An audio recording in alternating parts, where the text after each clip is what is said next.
मेरे दोस्त, तुम ना एक लड़की को मतलब मन बहुत ज्यादा पसंद करते हो। और जब भी तुम लड़की से बातें करने जाते हो, लड़की का जो बिहेवियर है ना वो क्लोज रहता है। उनका जो एटीट्यूड है ना वो क्लोज रहता है। लड़की का जो पोस्चर है ना वो क्लोज रहता है। यानी कि वो अपने जो दोस्त लोग हैं उनके साथ छोटी तरह से बात करते।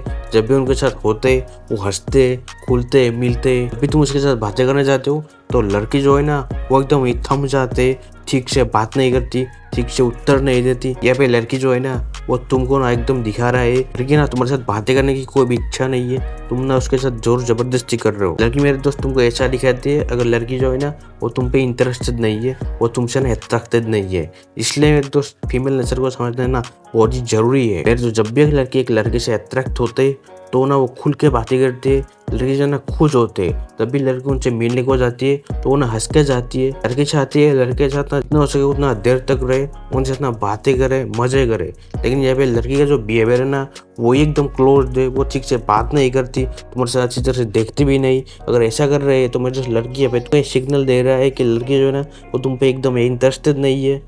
अब तुम्हें समझने की जरूरत है। इस रेड फ्लैग को, इस साइन को समझो और ऐसे ना मूव ऑन हो जाओ। नहीं तो मेरे दोस्त क्या होगा कि तुम ना पागल हो जाओगे। इसलिए मेरे दोस्त फीमेल नेचर समझना ना बहुत ही जरूरी है। हमेशा से बहुत सारे लोग हैं ना जो क्या करते हैं, वो ना पैसा बहुत सारा कमाते हैं। उनका जो हफ्ते का जो 7वां दिन होता है ना वो सिर्फ पैसा कमाने में, घर खरीदने में, गाड़ी खरीदने में, वो ना इस सब में बिता देते। और जब उनकी एज हो जाती है 27-28 साल, वो एक लड़की को देखने जाते घर वालों के साथ। उस लड़की को सिर्फ 2 या 3 दिन देखते, उनको पसंद आ जाते, उसको ना शादी करके अपने घर लाते। बाद में क्या होता है, लड़की जो है ना उसको चीट करता है, उनको ना डिवोर्स दे के उनका जो संपत्ति है उसका आधा लेके चली जाती है। और ये भाई तुम क्या कर रहे हो, तुम मेरे दोस्त दुख में रोते रहते हो। या फिर लास्ट में तुम क्या करते हो, लास्ट ऑप्शन यही बचता है कि मेरे दोस्त लड़की तुम्हारे ऊपर इतने सारे चार्जेस लगा देते, उतने सारे धाराएं लगा देते। उससे क्या होता है, तुम ना लास्ट में क्या करते हो, तुम ये कर लेते हो। क्योंकि मेरे तुम्हारे पास ना और कोई ऑप्शन ही नहीं बचता। तुम क्या करते हो, तुम ना लास्ट में कर लेते हो, तुम्हारा परिवार भी खत्म,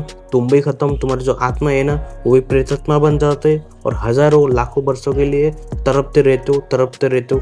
यहाँ पे भी तुम तड़प ही रहे थे जब तुम जिंदा थे, और जब तुम ये हो गए उसके बाद भी तुम तड़पोगे करोड़ों करोड़ों साल के लिए। इसलिए मेरे दोस्त फीमेल नेचर समझ लेना बहुत ही जरूरी है। लड़की कैसे होते, उनके साथ किस तरह से बात करते, रिलेशनशिप को किस तरह से बनाया जाता है, उसको किस तरह से लॉन्ग टर्म तक सलाहते, लड़की कैसे होता है, ये समझने के लिए मेरे दोस्त तुमको ना हफ्ते में 5 दिन तो अपने ऊपर काम करो, पैसा कमाओ, गाड़ी खरीदो, घर खरीदो, जमीन खरीदो, सब कुछ करो। लेकिन 2 दिन के लिए मेरे दोस्त, सिर्फ 2 दिन के लिए, हफ्ते में 2 दिन निकालो और उस 2 दिन के लिए ना शिकार पे जाओ। यानी कि लड़की को समझने की कोशिश करो। तुमको समझना है कि लड़की कैसे होते, वो क्या करते, तुमको ना बेसिकली समझना है लड़की को, ताकि तुम्हारा जो फ्यूचर है ना वो ठीक हो सके, बाद में तुमको ना ये करना ना पड़े। क्योंकि सब कुछ ना फीमेल की फेवर में ही है। हमारे जो लॉ है ना वो भी फीमेल की फेवर में है। जब दोस्त है किसके भी हो, गलती हमेशा मेल के ही होते हैं। इसलिए मेरे दोस्त तुमको फीमेल नेचर समझना एकदम एकदम जरूरी है। इस बात को हल्के में मत लो।